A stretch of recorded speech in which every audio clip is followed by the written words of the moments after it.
O Senhor esteja convosco.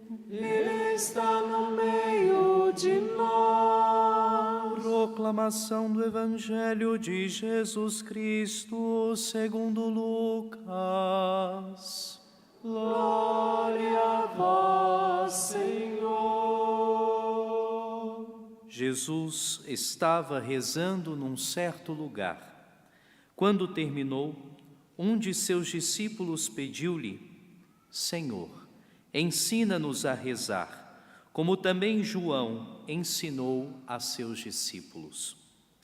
Jesus respondeu: Quando rezardes, dizei: Pai, santificado seja o teu nome, venha o teu reino.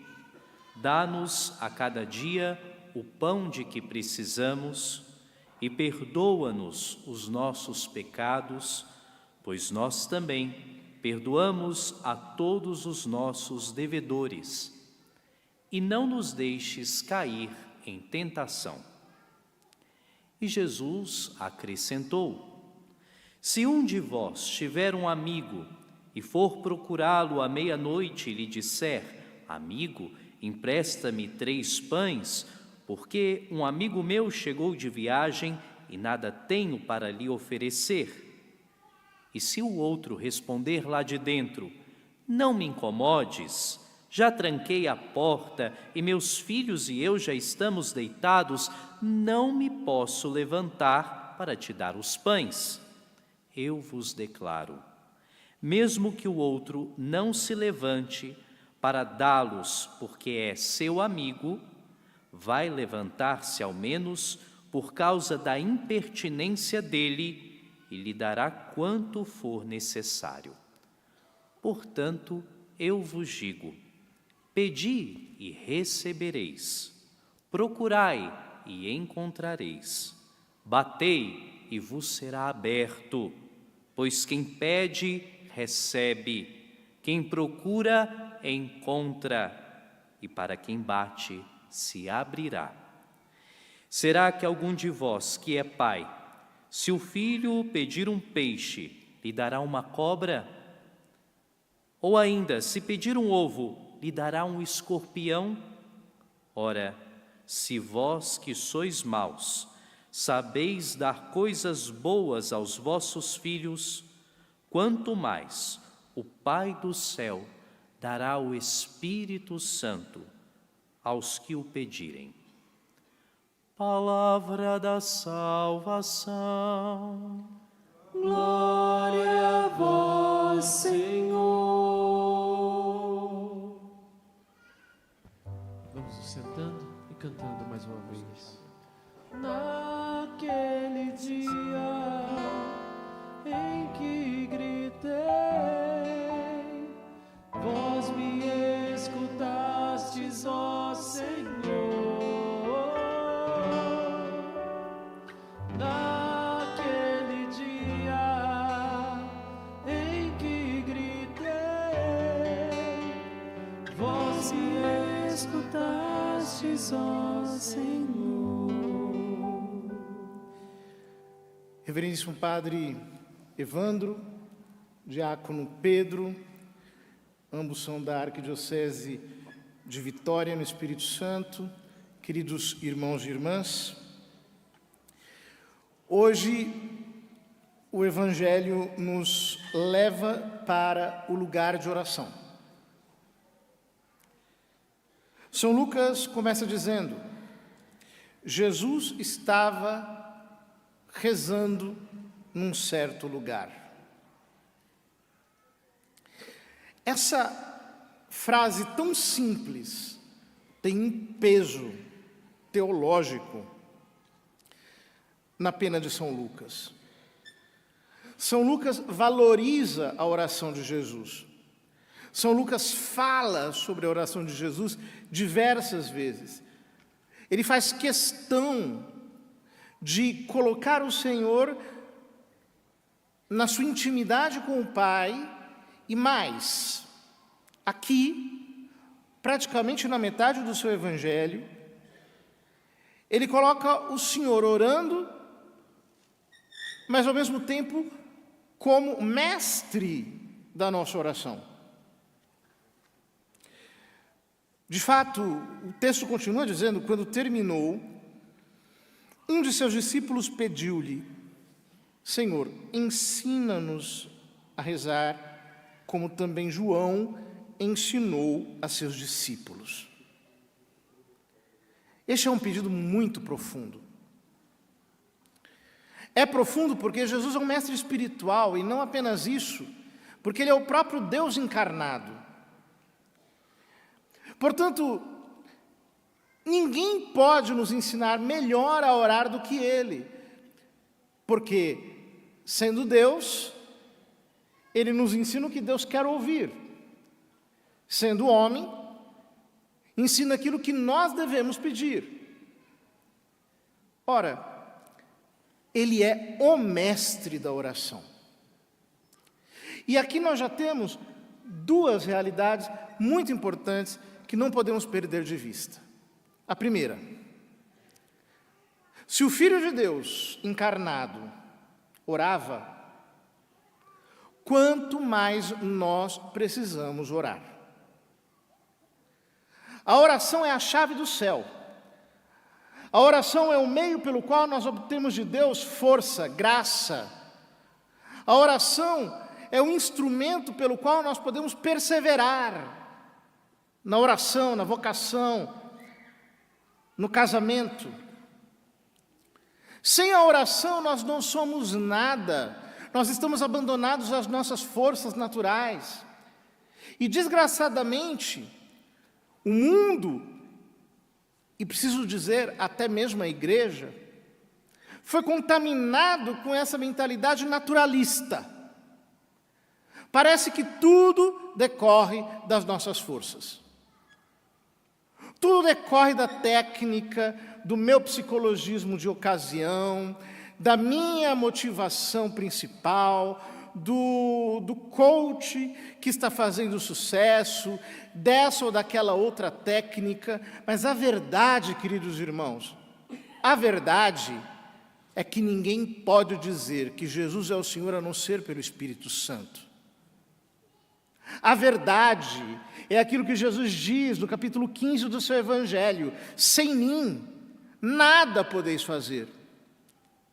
A verdade é aquilo que João Batista diz lá no capítulo 3 do Evangelho de São João: ninguém pode fazer nada se não lhe for dado pelo alto. Quantas vezes nós ficamos nos debatendo: eu queria tanto rezar, eu queria tanto ter uma vida de oração, eu queria tanto ter uma vida sacramental, eu queria tanto ter essa virtude que me falta. Por que você não vai àquele que pode te dar? É Deus. Padre, o senhor está nos ensinando a rezar para rezar? É isso mesmo. É isso mesmo. Domine, doce nos orare. Senhor, ensina-nos a orar. Eu preciso da ajuda de Deus para rezar. Eu preciso da ajuda da graça.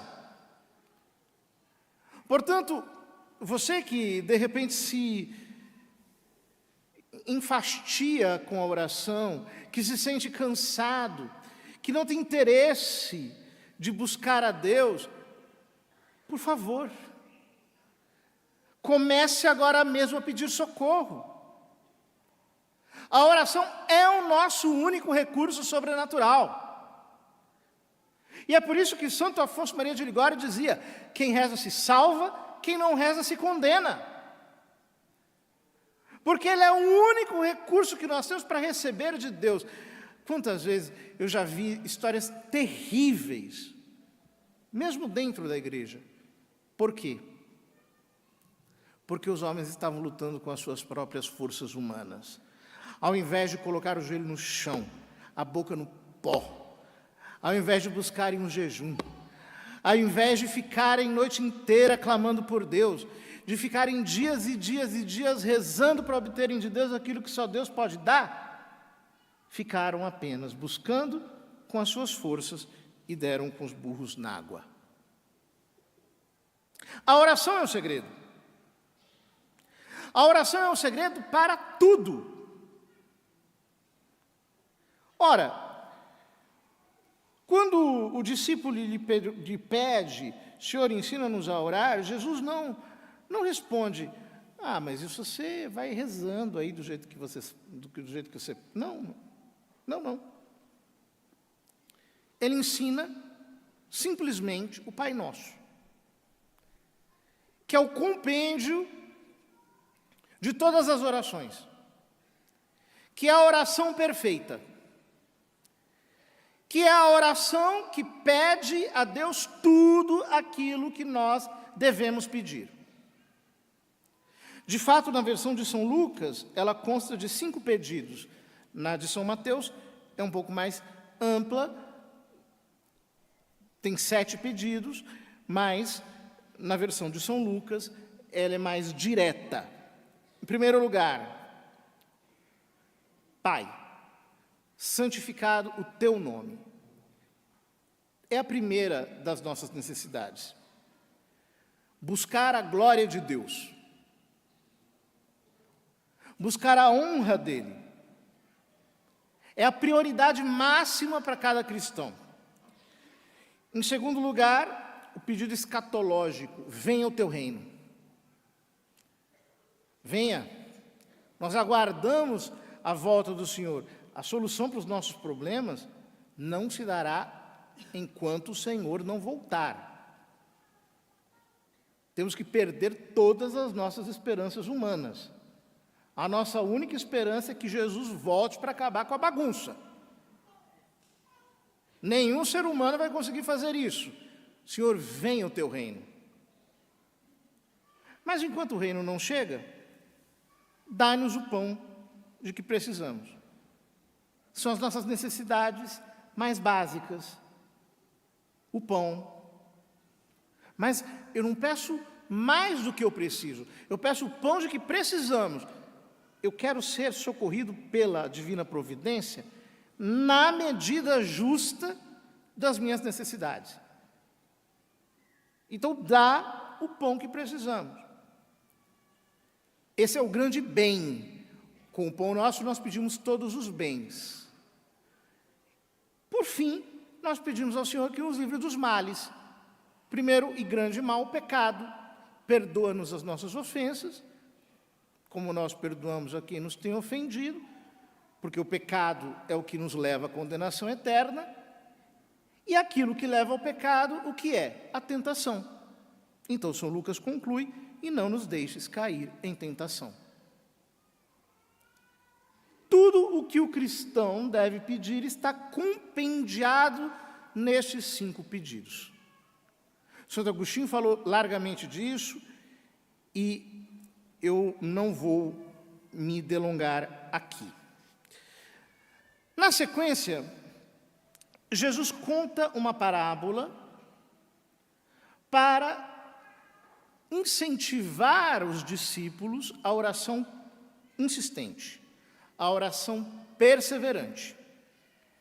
E ele conclui dizendo: pedi e dar-se-vos-á. Buscai e achareis.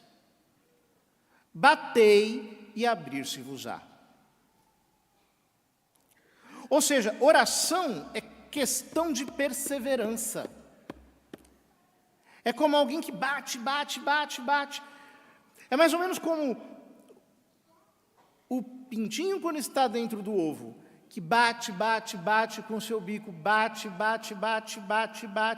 até que se abre uma pequena porta estreita pela qual ele pode passar. Sem a perseverança na oração, não existe santidade. A santidade é fruto da perseverança da oração. E a perseverança na oração é fruto da oração. É redundante? É, mas é assim que funciona. Eu peço a Deus, eu continuo insistindo, eu quero mais intimidade com o Senhor, eu quero ter mais união com Ele. Por isso, a minha oração precisa ser perseverante, ela não pode se cansar. Ela tem que ser como a oração de Moisés, com os braços abertos em cima do monte. 2 homens tiveram que apoiar os seus braços para que eles não caíssem pelo cansaço. A oração tem que ser como a de Abraão, que argumenta, que vai, que argue Deus. O autor da carta aos Hebreus diz que Jesus está sempre interpelando a Deus por nós, em nosso favor nos céus. Ou seja, a oração de Jesus nos céus por nós, que somos sua igreja, a sua noiva, é uma oração perseverante, insistente. É uma oração que faz violência ao coração do Pai. Pai, olha as minhas chagas, é por eles que eu morri. Pai, santifica esse povo. Pai, eu quero a minha noiva. Pai, quando é que vai chegar a hora das minhas bodas? Pai, vamos! Eu quero encontrar a minha noiva pura, santa, imaculada, sem mancha nem ruga, conforme São Paulo diz na carta aos Efésios. Pai, abençoa aquele povo. Pai, faz com que eles cresçam na intimidade comigo. Nós temos um intercessor no céu. E na pessoa de Cristo, todos os santos que intercedem por nós, em dependência e em comunhão com a intercessão de Cristo. E nós temos também um intercessor na terra. E é disso que São Lucas termina falando no Evangelho. Se vós que sois maus sabeis dar coisas boas aos vossos filhos, quanto mais o Pai do céu dará o Espírito Santo aos que o pedirem. Este é o intercessor na terra, o Espírito Santo derramado em nossos corações. São Paulo diz que nós não sabemos orar como convém, mas que o próprio Espírito se une ao nosso espírito, intercepta o nosso espírito com gemidos inefáveis, inexprimíveis, e aquele que conhece as profundezas de Deus é que intercede em nós. Ora, queridos, portanto nós estamos numa comunhão simplesmente divina. Nós estamos na terra habitados pelo Espírito Santo, que ora em nós em sintonia com a oração de Cristo e dos santos no céu, à direita do Pai, para que seu nome seja santificado, seu reino venha, as nossas necessidades sejam supridas, para que nós não caiamos em pecado e sejamos livres da tentação. Essa oração é infalível. Essa oração não tem como não ser escutada. Mas, sobretudo, essa é a oração de quem mergulha na intimidade. Porque essa é a finalidade da oração. As pessoas gostam de pedir coisas. Senhor, me dá um emprego. Senhor, me dá uma vaga naquela universidade. Senhor, me dá um apartamento. Senhor, me dá uma noiva. Depois vai ficar reclamando da noiva até o fim da vida. As pessoas pedem a Deus coisas. Pedem a Deus coisas. Mas escuta, Jesus está nos ensinando a pedir Deus. Senhor, eu não quero saber de coisas, eu quero mais de Ti. Eu quero mais de Ti. Eu quero intimidade contigo, eu quero queimar de amor. Eu quero entender como é a tua profundidade, eu quero conhecer o teu coração. Eu quero ser levado para esse deserto aonde o Senhor me fala tão somente de amor. Esta é a finalidade primeira da oração. E o que isso tem a ver com casamento? Isso tudo tem a ver com casamento. Notem, na segunda leitura da carta de São Paulo aos Colossenses, ele diz: com Cristo fostes sepultados no batismo, com ele também fostes ressuscitados por meio da fé no poder de Deus. Vós estáveis mortos por causa dos vossos pecados, até que Deus vos trouxe para a vida junto com Cristo, e a todos nós nos perdoou os pecados. Isso aconteceu no momento em que nós fomos batizados. Nós estávamos mortos, mas uma vida sobrenatural entrou na nossa vida natural. E essa vida sobrenatural é a própria vida eterna, ou seja, uma vida sem começo e sem fim, que Jesus Cristo, na sua humanidade santíssima, introjetou em nós para que nós pudéssemos experimentar a comunhão com o Pai e com Ele e com o Espírito Santo eternamente, a começar aqui. Vejam, é por causa disso que Jesus Cristo instituiu o sacramento do matrimônio. Se o matrimônio não fosse um sacramento, seria muito difícil para o cristão se santificar ao lado de uma pessoa tão cheia de defeitos como você e eu. Seria praticamente impossível. Como é que eu vou encontrar Deus numa pessoa assim? Misericórdia! Não tem condições. Pois é. Só que, porque você é batizado, e você tem um fim sobrenatural, Deus te chama à união com Ele, pela fé, pela esperança, pela caridade. O que Ele fez? Ele pegou o teu cônjuge, batizado como você, e Ele interceptou o amor de vocês dois, de tal modo que ao se amarem, vocês estão no mesmo ato, amando a Jesus Cristo. Esta é a essência do sacramento do matrimônio. Ou seja, o matrimônio é divino.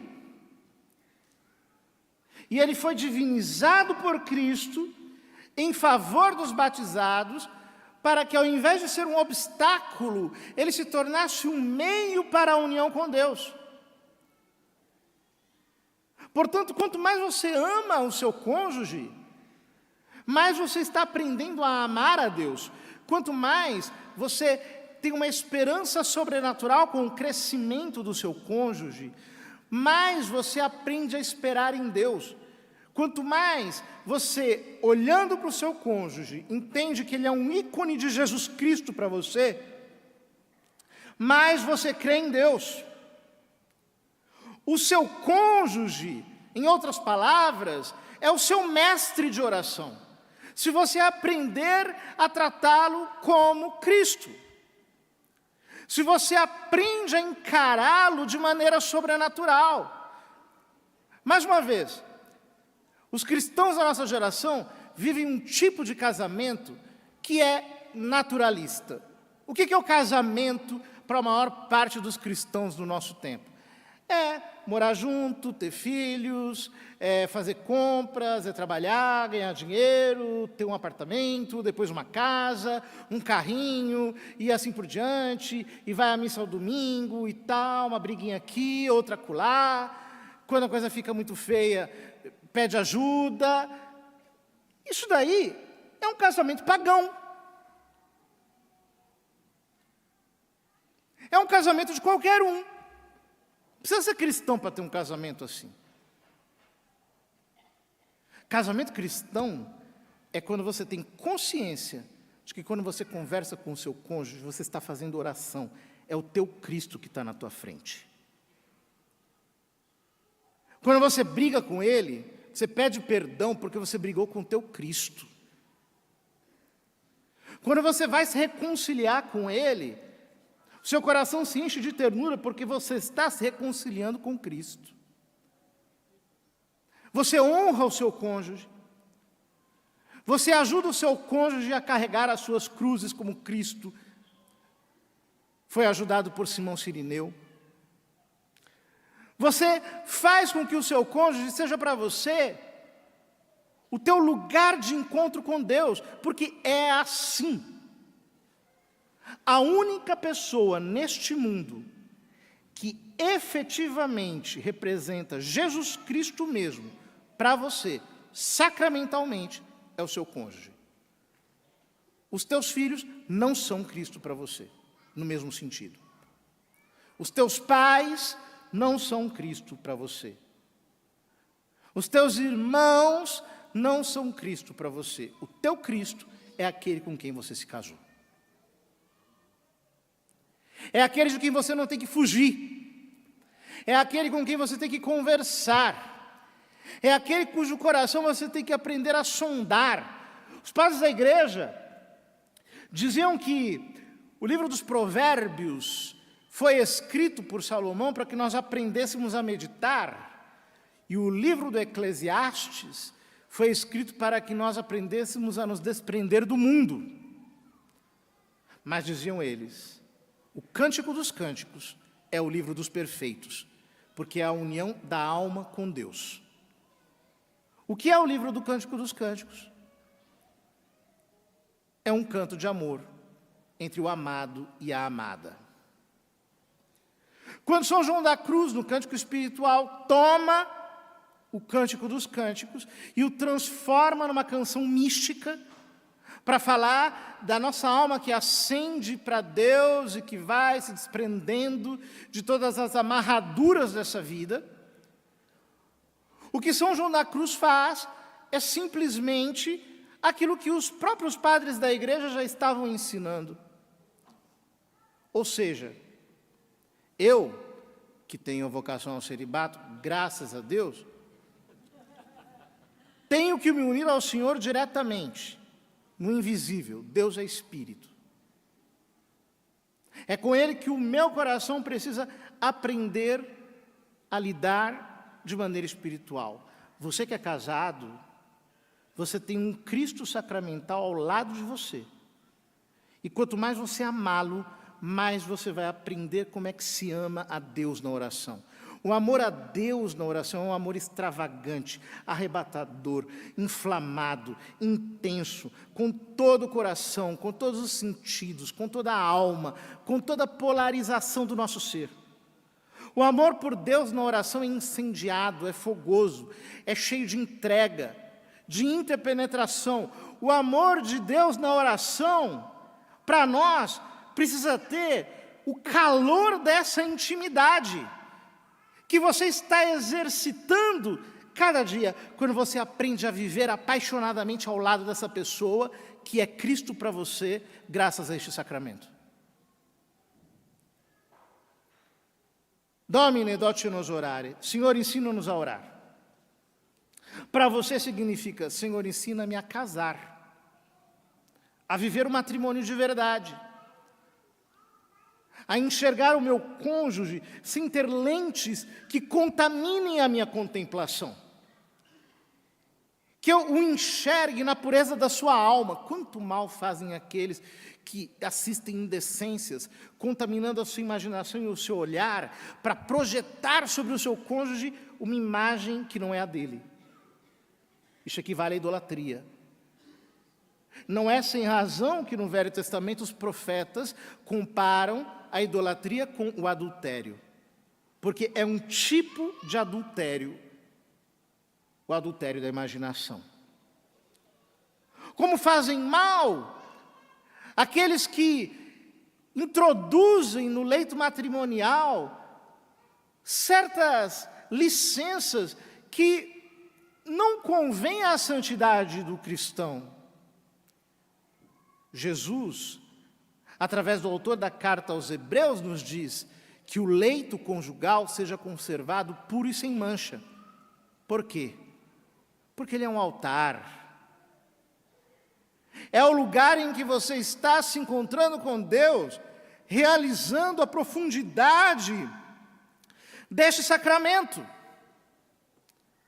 Ora, um casal que aprendeu a se encarar como Cristo, que aprendeu a mergulhar dia após dia, nas profundezas da oração, este casal será totalmente alinhado no espírito. É uma coisa que acontece com o passar do tempo.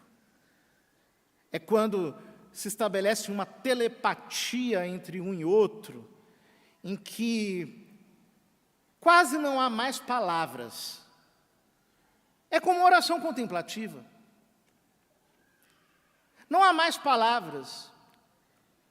Nós olhamos Deus e entendemos tudo. Ele nos olha e o nosso coração se enche de doçura. Ora, queridos irmãos, um casal que realmente vive o sacramento do matrimônio, por isso, aprenderá a orar juntos. É interessante que São Lucas nos diz, quando Jesus terminou de orar, um de seus discípulos pediu-lhe: Senhor, ensina-nos a orar. Ele não diz, é um discípulo só, ele não diz, Senhor, ensina-me a orar. Poderia ter dito. Foi o pedido de um só.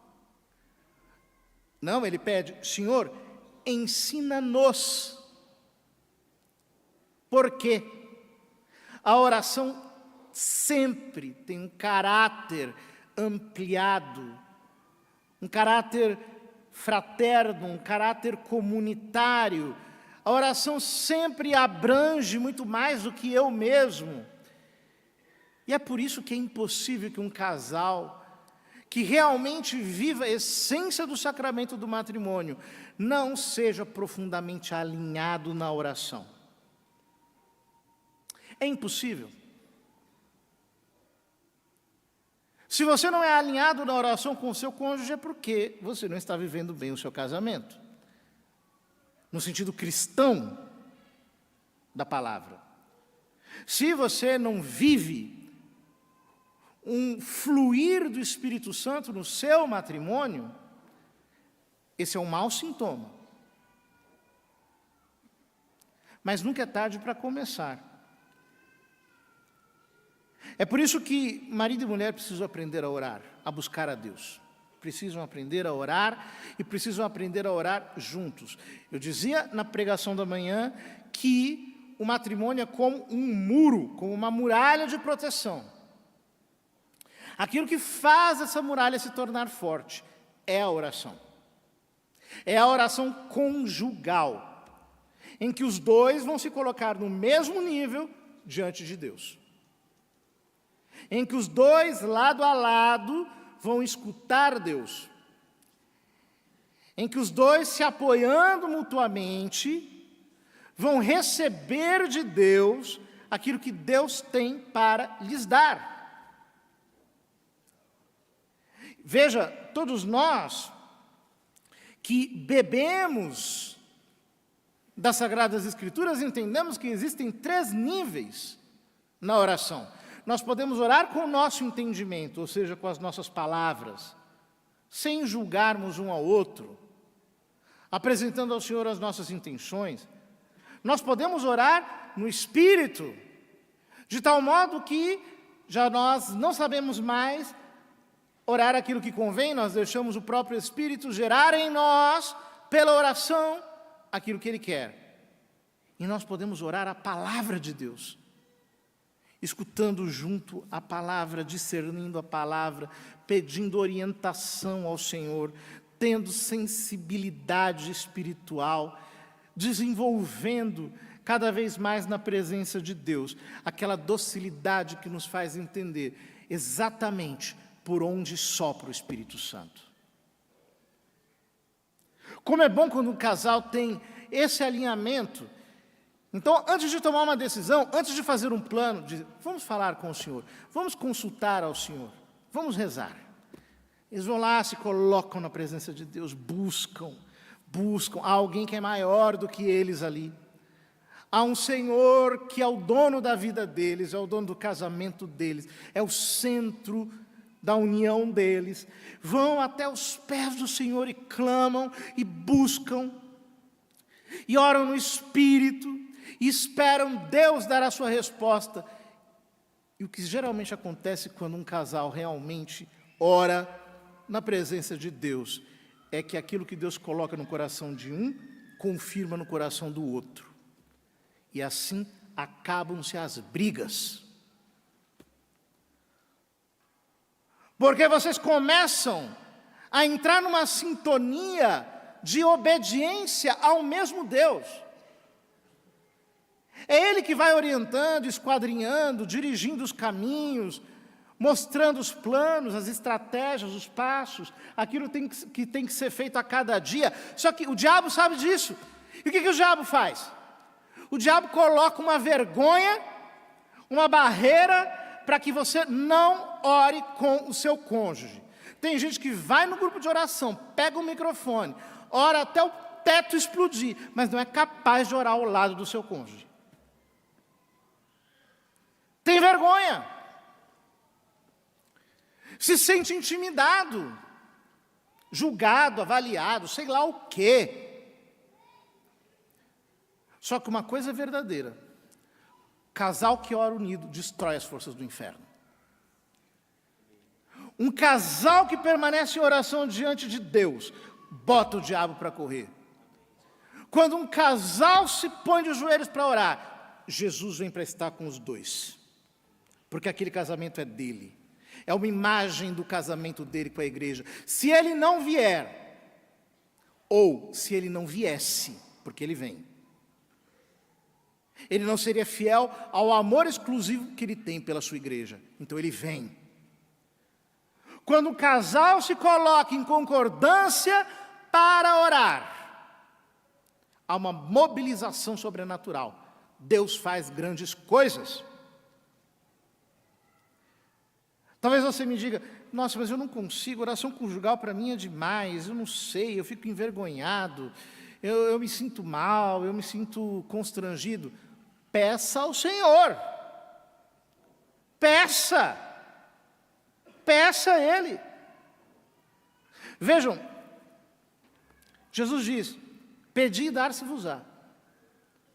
Buscai e achareis. Batei e abrir-se-vos-á. Quem nos entrega essas palavras é São Lucas Evangelista. O mesmo autor dos Atos dos Apóstolos. Como é que começa os Atos dos Apóstolos? São Lucas nos diz que perseveravam unidos em oração algumas mulheres, a mãe de Jesus e os irmãos dele. É assim que Jesus nos apresenta, através de São Lucas, aquela igreja nascente se preparando para Pentecostes. Só que a coisa curiosa é que essa palavra, eles perseveravam unânimes em oração, é uma palavra grega bastante diferente. Proskratereuntes. O que significa essa palavra? Significa perseverar insistindo, batendo. Ou seja, o que eles ficaram fazendo 10 dias dentro daquela sala em Pentecostes? Eles ficaram fazendo um retiro, e Nossa Senhora estava lá no meio, ensinando eles a baterem, a baterem, a baterem, a baterem, a insistirem, a insistirem, a insistirem, a insistirem em oração, até que, se vós que sois maus, sabeis dar boas dádivas aos vossos filhos, quanto mais o Pai do céu dará o Espírito Santo àqueles que lhe o pedirem. É preciso insistir. É preciso orar sem desfalecer. É preciso conservar a posição no lugar de oração sem arredar-se dali. E assim os céus se abrem e o Espírito Santo cai sobre as nossas casas e cada lar se torna uma fornalha de Pentecostes. Que o Senhor cumpra em você a promessa que Ele fez através do profeta Zacarias: eis que naqueles dias derramarei sobre a casa de Israel um espírito de súplica e oração. Que o Senhor derrame sobre os nossos dias, sobre a nossa geração, um espírito de súplica, um espírito de oração, que nos faça clamar por Ele e ter a nossa alma completamente tomada por um desejo quase obsessivo.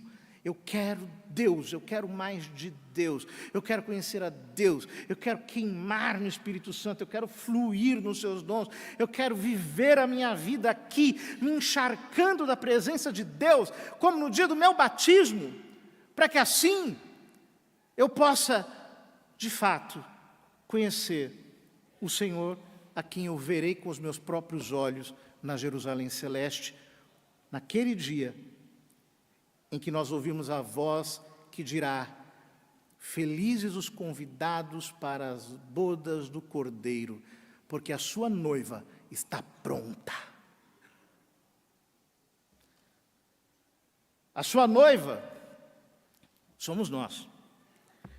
E nós ficamos prontos na medida em que, pelo Espírito Santo, na oração, o Senhor vai matando o nosso velho homem e substituindo pela sua vida ressurrecta. Que Ele nos leve por esses caminhos e, queridos irmãos, nenhuma dificuldade prevalece quando um casal verdadeiramente se propõe a orar. Que Deus os abençoe e que os ajude cada dia a crescer neste espírito de graça e de oração.